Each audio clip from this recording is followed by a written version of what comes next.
Jenny loves the gyrations. It's Wait. Terry's butt is not in the shot. Okay, here we go. Welcome back, Live at the Loft. Kelly Guest, Terry Knight, and Phil Wilson. Yes. Nice to see you. Yeah. So, Phil, we have really seen an amazing, wow, I don't even know what to call it, transmogrification of radio. It is a word. Wow, it's a big one, huh? Mm-hmm. I know.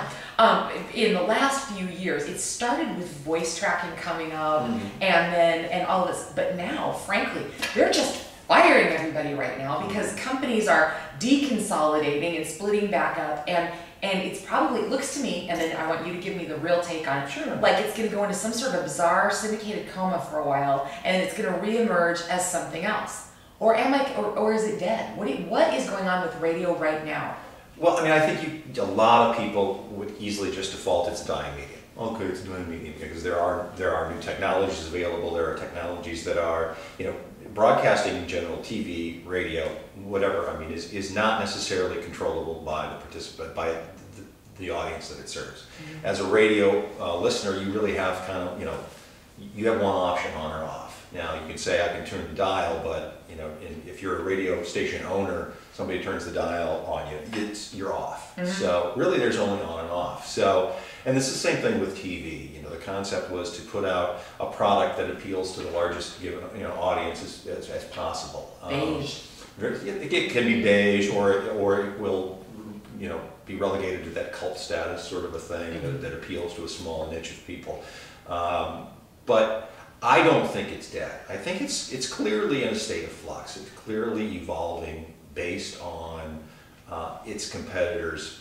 As new technology becomes a competitor, every company goes through this. They have to realign, they have to refocus, they have to, basically reinvent their business because they're getting a smaller piece of the pie. And I think that what you're seeing in radio is that transition. It's painful. It's incredibly painful for people like us that are part of broadcasting, that love radio, that are very upset by what happens to this homogenization, this nationalization of our music formats or our talk formats, and the proliferation of syndication. But I think it's just sort of a natural evolution.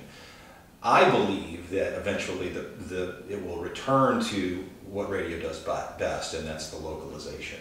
That's that ability to feel comfortable with what you're listening to on the radio as this is somebody I could possibly run into on the street in my city. Well, really, that's all that's left. Mm-hmm. I mean, if people just want to hear music, then they've got iPods, they've got satellite. Exactly. So the only thing that terrestrial radio really has to offer is that local angle, and that was something that's been lost for so long.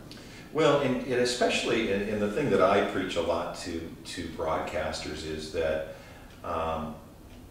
we naturally, I think just as human beings, we naturally default to competitors when somebody comes on that offers a similar service and has a different feature. The interactive, the online world, we have first looked at as competition. Music online was competition to radio. Well, now we've realized that music online or interaction online can be a great natural extension for radio. So it's just a matter of time to get people that have done things one way for a long time to start doing things another way. For me, I look at interactive opportunities for radio, whether that's social media or podcasting or whatever it is, as an opportunity for a radio station to become more of a two-way medium than a one-way medium. In radio, we're all about push. We're just throwing it out there, right. And we hope it sinks in somewhere. Whereas if you give it another level of interactivity, whether that's by text messaging or a website or a Facebook presence or something like that, if you can start getting that conversation going back and forth instead of making it a talking thing. I say to broadcasters, we're great at talking. We got talking down. We know how to talk to people. And when I say talking, I mean music going out or talk going out or commercial. We know how to do that. We suck at listening. And the listening that we have done as broadcasters, especially corporate broadcasters in the past, that listening has been sort of done through research or listener focus groups or things like that. Well, we've cut that out because of, revenue is down, so we have to save money somewhere, so we've cut out that listening element even further, except for the very elite forward-thinking stations. So here's an opportunity to get that listen back. So I just wonder if radio stations can really jump in at this stage of the game, because they were so... A friend of mine who just got out of TV recently made a very interesting remark about TV news, and she said TV stations have got to realize and come down off their sanctimonious position of thinking that they are all that, and they can't be sitting there preaching to people about news that the viewers already read online. And they need to be interacting in the break and come down off this sacred position of we are the big media people. They need to become more like, the rest of us, like the online communities. Are we all going to be so entrenched in these online media and we're not going to go back? That's the question that I have. I think at some point in time, interactive media, social media, whatever, I think has got its limits, only for the fact that, it's very easy for people to become too absorbed in trying to communicate with people they never see, or I think there's a danger there of spending too much time glued to your computer screen. I mean, you're so busy trying to talk about your life, you have no life. So I think that there is a certain amount of...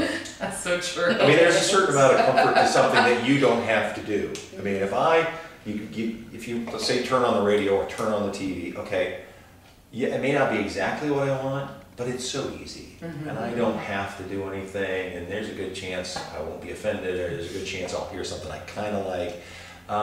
It's all a matter of how much work, how much time you want, how much effort you want to put into it.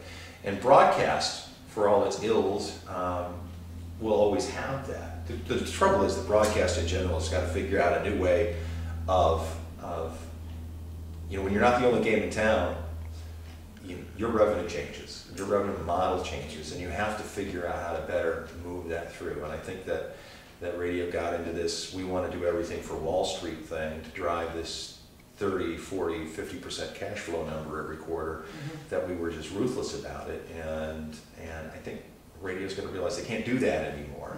A, because the investors are wise to it. They know you can't really hit those numbers because you've slashed pretty much all the money you can out of your budget. So I think that, I think they'll have to be satisfied with a little less, revenue, a little slower return on their investment. But I mean, it's a changing world right now. But I do believe that we are misguided as broadcasters if we think that talent and content development isn't the vital piece.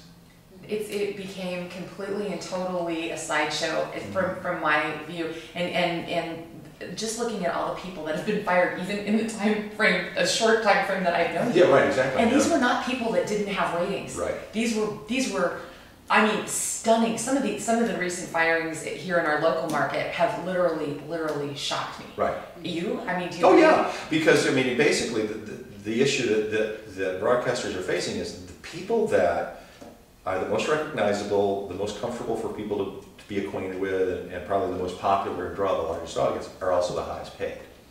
Yes. And so in order to make any kind of significant impact in their budgets when they cut expenses, they got to go for the big names, because they can either fill it with a syndicated piece, or they can fill it with somebody just out of school, or or they can, for in the case of radio, we can play all music, and it's a tough.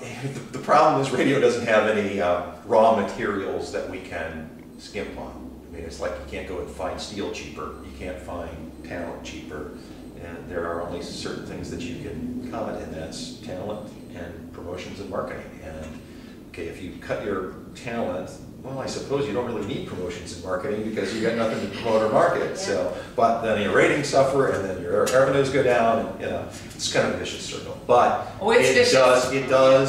it impacts in the short term, and not long term by any means, but it's in the short term. Well, on that note, we're going to break. We'll come back in a moment with more with Phil Wilson. And we're going to talk about how we can do videos longer than 10 minutes. No.